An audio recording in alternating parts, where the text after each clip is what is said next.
Hello दोस्तों, I hope you all are well. तो दोस्तों, ये हमारे डेली करंट अफेयर्स की सीरीज़ और महीना चल रहा है जून। और आज हम देखेंगे 20 और 21 जून के important current affairs and news. तो दोस्तों, अगर आपने अभी तक हमारे चैनल को सब्सक्राइब नहीं किया तो चैनल को सब्सक्राइब कीजिए और इस वीडियो को अधिक से अधिक लाइक और शेयर कीजिए ताकि हर प्रिपरेशन करने वाले स्टूडेंट तक ये वीडियो पहुँच सके।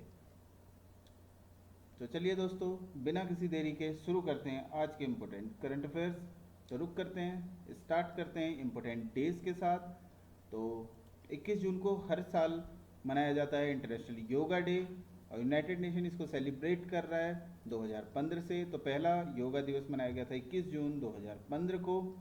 और इस साल योगा दिवस की थीम है yoga for health, yoga at home. तो योगा हमें अपने स्वास्थ्य के लिए करना है और योगा घर पे करना है, क्योंकि कोविड 19 की जो प्रॉब्लम बनी हुई है वर्ल्ड लेवल पे, तो उससे रिलेटेड थीम दी गई है।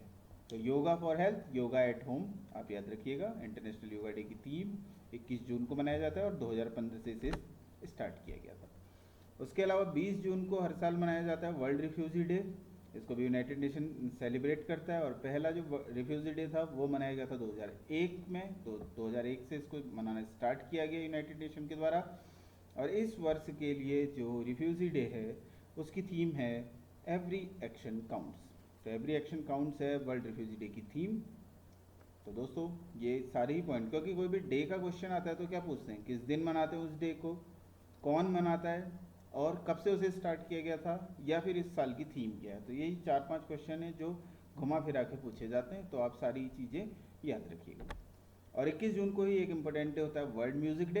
इसको फ्रांस का एक फेटे दाला मॉस्क्यू एक म्यूज़िक फेस्टिवल के रूप में मनाता है और सन 1982 से इस दिवस को हर साल 21 जून को मनाया जाता है। तो दोस्तों, अब आपको कमेंट सेक्शन में बताने हैं जो जून माह के इम्पोर्टेंट डेज होते हैं, सारे ही मेंशन कीजिए। अब आप एक बार मेमोराइज़ कीजिए कि जून माह के इम्पोर्टेंट डेज कौन कौन से हैं। तो सभी को आप कमेंट सेक्शन में लिखिएगा। और कोई भी अगर आप सुझाव देना चाहते हैं तो वो भी कमेंट सेक्शन में दे सकते हैं, और कोई भी क्वेश्चन भी आप कमेंट सेक्शन में पूछ सकते हैं। तो रुक करते हैं न्यूज़ की ओर। तो कौन सा राज्य है जिसने 18 जून 2020 को मास्क डे मनाया। तो मास्क डे मनाया गया कर्नाटक के द्वारा 18 जून को। तो याद रखिएगा, कर्नाटक रिसेंटली न्यूज़ में था बहुत सारे कारणों से। तो कर्नाटका ने मनाया मास्क डे 18 जून को। उसके बाद कौन सा स्टेट या यूनियन टेरिटरी है जिसने अपने एग्रीकल्चर प्रोडक्शन डिपार्टमेंट का नाम बदल के agriculture production and farmers welfare department रख दिया गया। तो ये रखा गया, जम्मू कश्मीर में ने अपने एग्रीकल्चर प्रोडक्शन डिपार्टमेंट का नाम बदल के agriculture production and farmers welfare department रख दिया। और जम्मू कश्मीर से रिलेटेड कुछ पॉइंट, जैसे जम्मू कश्मीर और लद्दाख किस दिन यूनियन टेरिटरी बने थे। तो ये बने थे 31 अक्टूबर 2019 से। और 31 अक्टूबर को मनाया जाता है नेशनल यूनिटी डे, एक राष्ट्रीय एकता दिवस। ठीक है दोस्तों, यह है सरदार पटेल का बर्थडे। और जम्मू कश्मीर और लद्दाख के जो गवर्नर हैं जम्मू कश्मीर, वो हैं जम्मू कश्मीर के गिरीश चंद्र मुर्मू। तो कौन है, गिरीश चंद्र मुर्मू हैं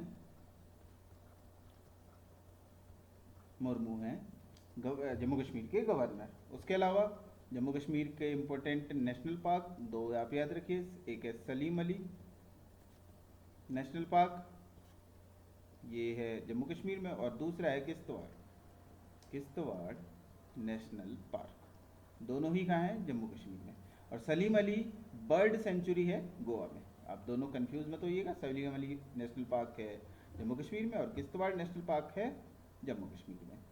ठीक है दोस्तों, और जम्मू कश्मीर से ही अलग हुआ है लद्दाख में एक ही नेशनल पार्क है, हेमिस नेशनल पार्क, ये स्थित है लद्दाख में। ठीक है दोस्तों, तो रुक करते हैं अगले क्वेश्चन की ओर। तो कौन सा स्टेट है जो एक ऑर्डिनेंस इशू किया है इन्होंने, जो कि एम्प्लॉयज़ और पेंशनर्स हैं उनको पेमेंट प्रोवाइड कराएगा इजीली। तो तेलंगाना की सरकार एक ऑर्डिनेंस लेके आई है तो तेलंगाना की सरकार ने जो एम्प्लॉयज़ हैं और जो पेंशनर हैं उनको पेमेंट प्रोवाइड करने के लिए एक ऑर्डिनेंस पास किया है, एक अध्यादेश लेके आए हैं ये। और तेलंगाना, अब तेलंगाना से रिलेटेड इम्पोर्टेंट क्वेश्चन, तेलंगाना ने एक स्कीम स्टार्ट की थी जिसको बोलते हैं रायतु बंधु स्कीम।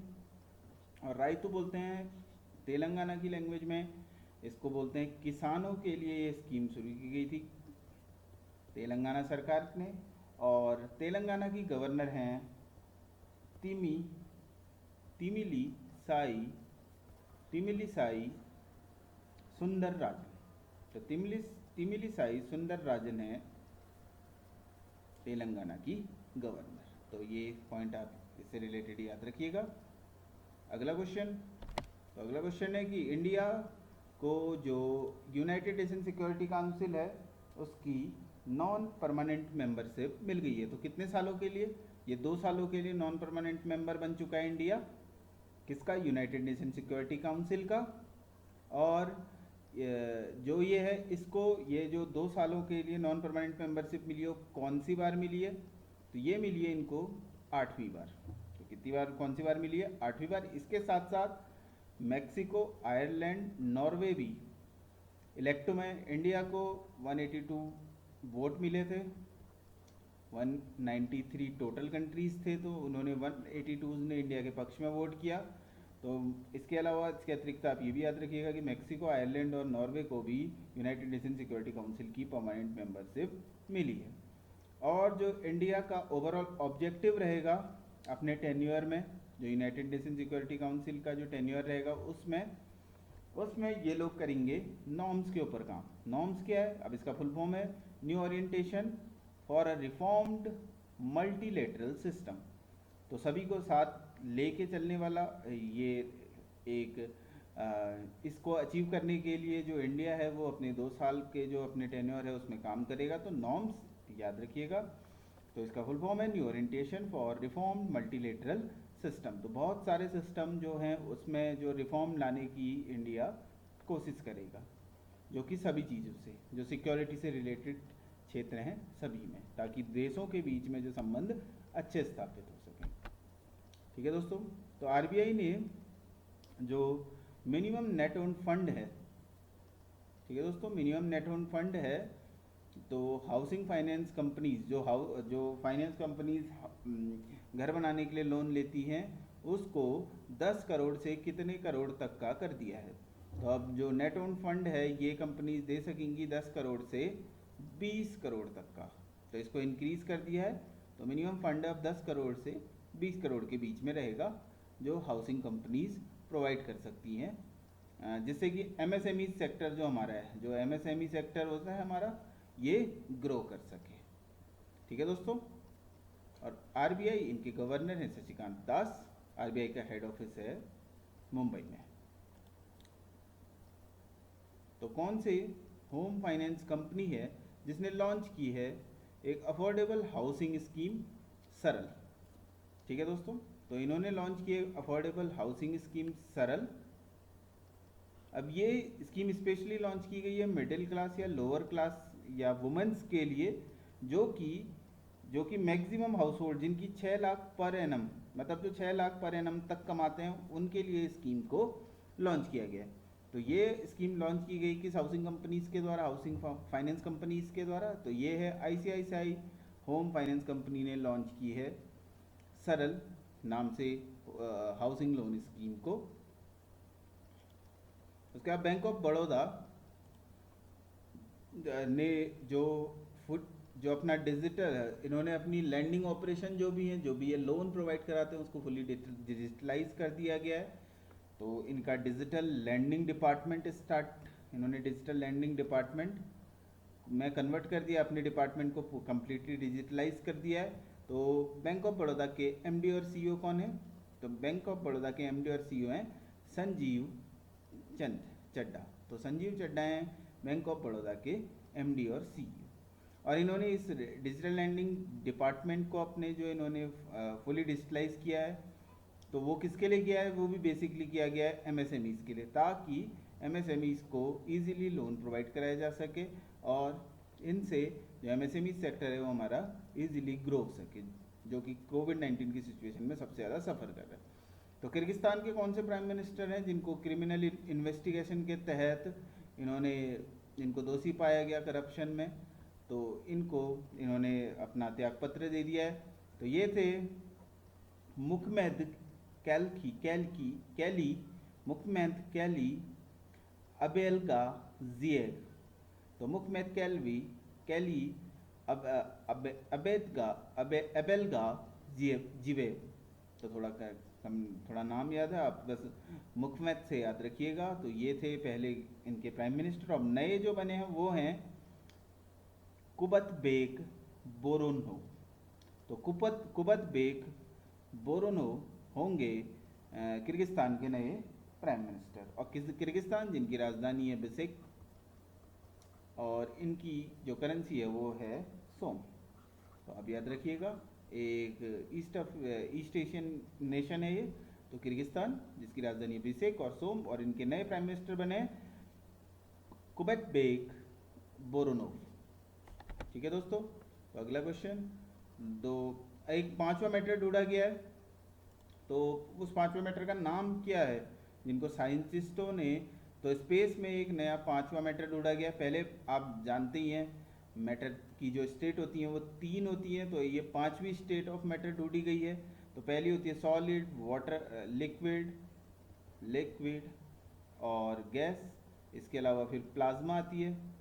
तो ये 4 स्टेट हमें पता थी मैटर की। अब 5वीं स्टेट भी ढूंढी है। 5वीं स्टेट है बोस-आइंस्टाइन कंडेंस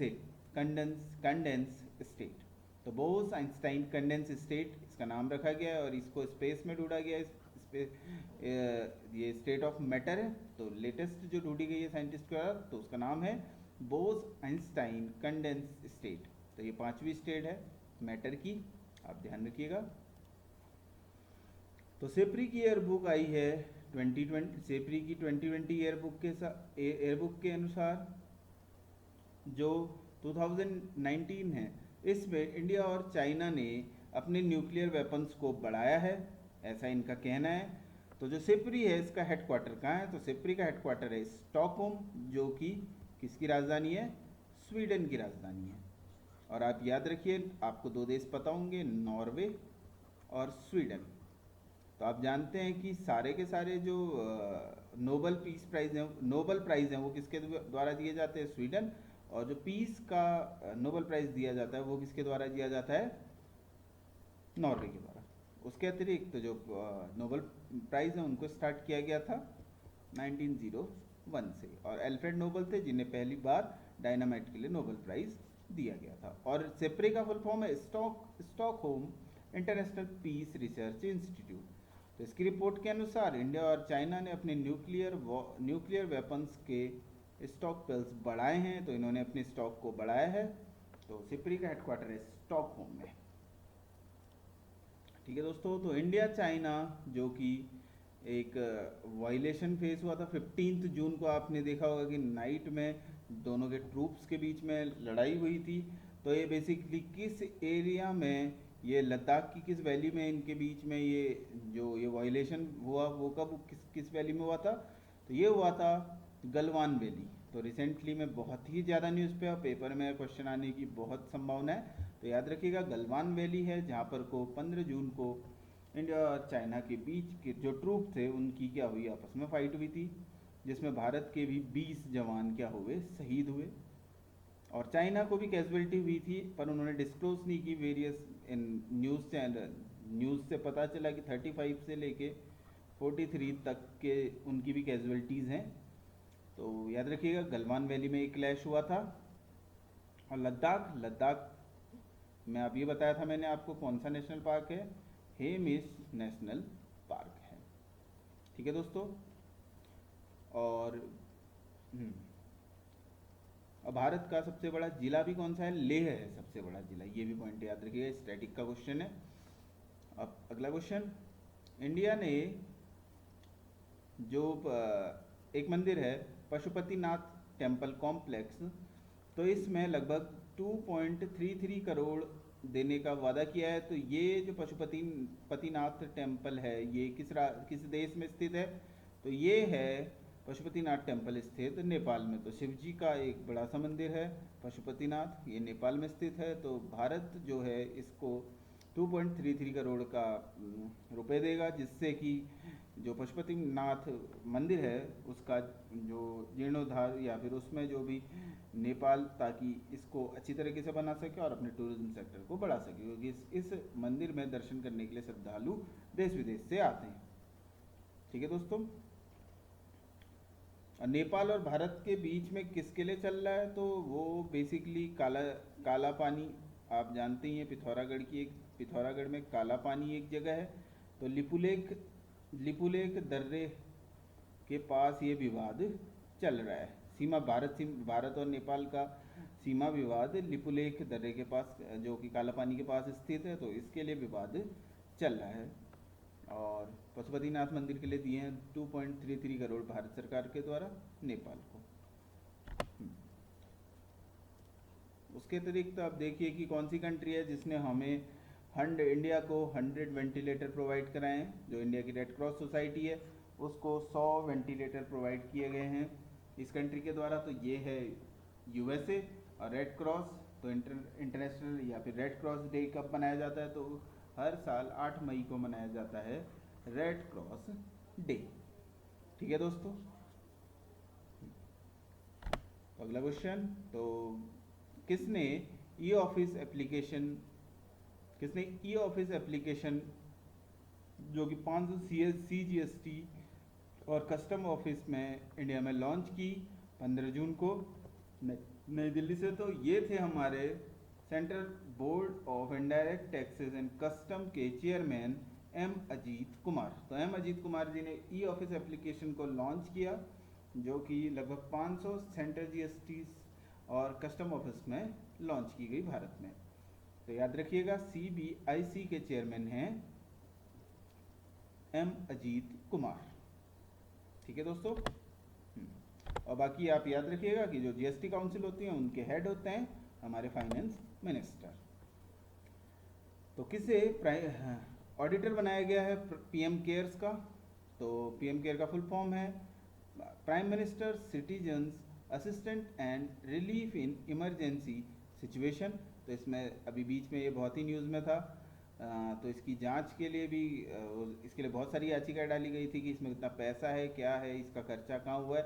तो PM केयर के ऑडिट, तो PM केयर का जो ऑडिट करेंगे इनको अपॉइंट किया गया है, ये हैं सार्स एंड एसोसिएट। तो सार्स एंड एसोसिएट जो कि इनका हेड ऑफिस है न्यू दिल्ली में, तो ये इनको अपॉइंट किया गया है PM केयर के ऑडिटर्स के रूप में। तो ये करेंगे PM केयर में जो भी पैसा आया है उसका ऑडिट।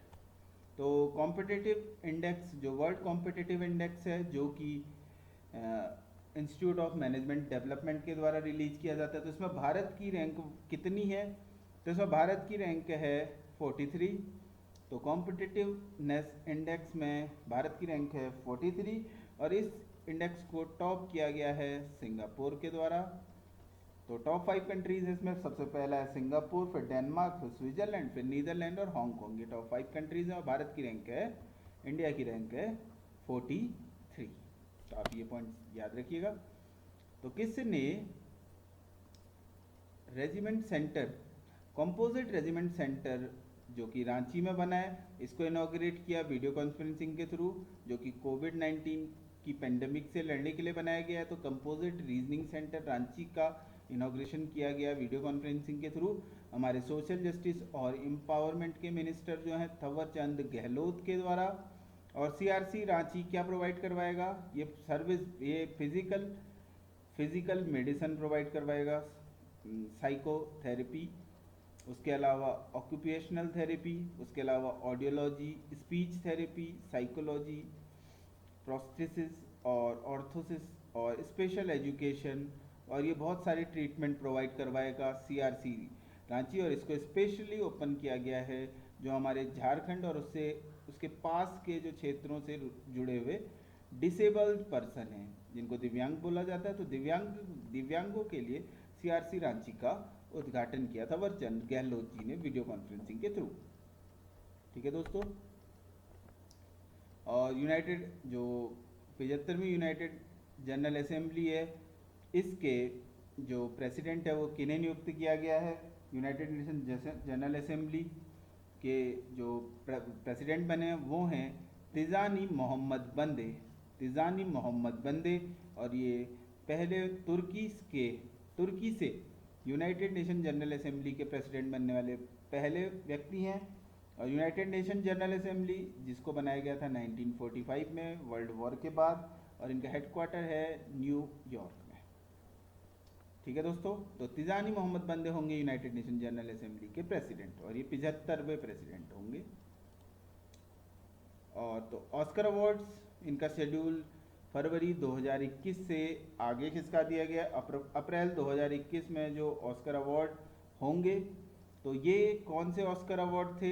तो ये थे 93, और ऐसा 40 सालों के बाद हुआ है कि ऑस्कर अवार्ड की डेट को खिसकाया गया। तो अब अप्रैल 2021 में ऑस्कर अवार्ड होंगे, जो कि फरवरी 2021 में होने थे। और इसको दिया जाता है Academy of Motion Picture Arts and Science. तो Academy of Motion picture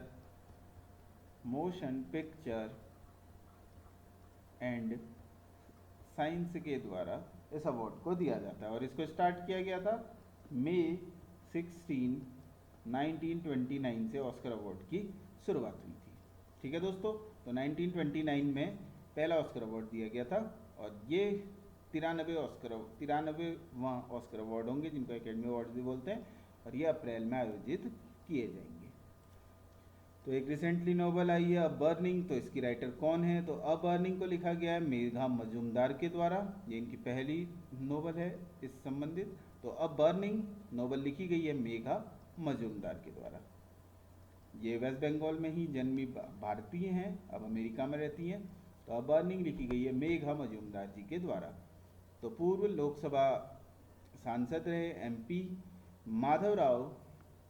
Madhavrao Balwant Patil. तो माधवराव बलवंत पाटिल जी का निधन हो गया। तो ये किस बैंक के फाउंडर थे? तो ये थे जनलक्ष्मी कोऑपरेटिव बैंक, ये नासिक का एक बैंक है, तो कोऑपरेटिव बैंक है जनलक्ष्मी कोऑपरेटिव बैंक। इसके फाउंडर थे माधवराव बलवंत पाटिल, और ये एमपी भी थे नासिक से ही, और ये महाराष्ट्र से संबंधित हैं।